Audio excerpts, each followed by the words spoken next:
අපිට හැසිරෙන විදිහ වැරදුනත් සෑහෙන්න වදින්න පුළුවන්. මං කල්පනා කළා අම්බපාලි උත්තමාවි ගැන. අම්බපාලි උත්තමාවිය මහා ශ්‍රාවිකාවක්. කල්ප ලක්ෂයකට පෙර පෙරම් පුරන් ආපු කෙනෙක්. එහෙම පෙරම් පුරාගෙන ආපු ඇයට කල්ප ලක්ෂයක් හොඳට ඇවිත් මේ මහා භද්‍ර කල්පේ වැරදුනානේ.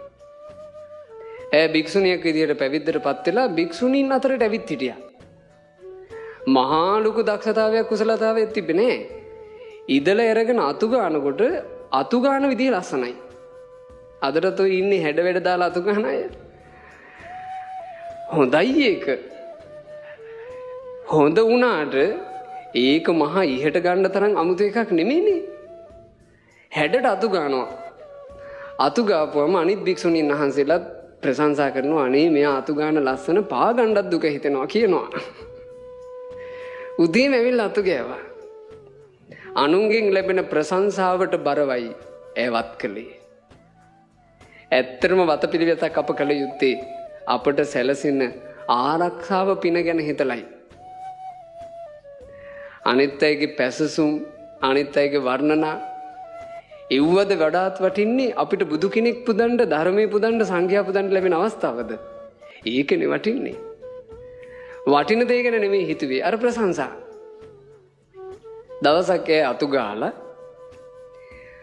හොඳ හැඩ වැඩක් දාලා ගානට නීට් එකට මළුව තියලා ඉදලා තියලා ගෙන ටිකට මේන් එක භික්ෂුණියක් ඇවිල්ලා කිඹුහුන් ඇර මළුව යනවා.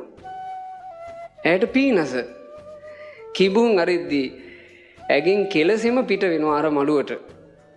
අනේ මේ වැලි මළුවක කෙලක් සෙමක් වැටුණා කියලා ඕක එක ඉදල් පාරෙන් වහන්න පුළුවන් නේ. එක ඉදල් පාරෙන් වහන්න පුළුවන් එකට තරහක් ඇති කරගත්තනේ. මේ කවුද මේ මම මේ ලස්සනට අමතපු මළුව මෙහෙම කෙලසෙන වේසාවිය කවුද? වචනයක් පිට කළා. ඔය වචනේ ස්ත්‍රී කටවල වල ආගන්තුක නැහැ. ඔය වචනේ පුරුෂයෝ කියන්නේ නැති තරම් ඔය වේසාවිය කියන වචනේ. හැබැයි ස්ත්‍රී කටවල ඇතුලේ ඒක හරි වේගෙන් එනවනේ. ගත සිවුරු පොරවන් හිටියත් ඒක ආව එළියට. වැඩේ කියන්නේ මේ වචනේ ගියේ සියලු කෙලෙස් නසාලු අරහත් උත්තමාවියකටයි. ගිහිව හිටියනම් කවදාවත් ඒ වරද වෙන්නේ නැහැ. උතුම් පිරිස අතරට ඇවිල්ලා ඒ උතුමන්ගේ වටිනාකම අඳුනගන්න බැරි වෙච්ච නිසා වැරදුනා. එදා ඉඳලා උපදින ජීවිතවල අහන්න මුණාවේ වචනේ. අරහත්ත්වයට පත් වෙන ජීවිතෙත් ඒ වචනේ අහන්න හිටියේ. කොච්චර කටෝරද මේ සසර. අපි කොච්චර පරිසම් වෙන්න ඕනද? මේ වචන කියන්නේ බය වෙන්න නෙමෙයි. මේ වචන වලින් තමයි පින්වතුනි අපිට රැකෙන්න තියෙන්නේ.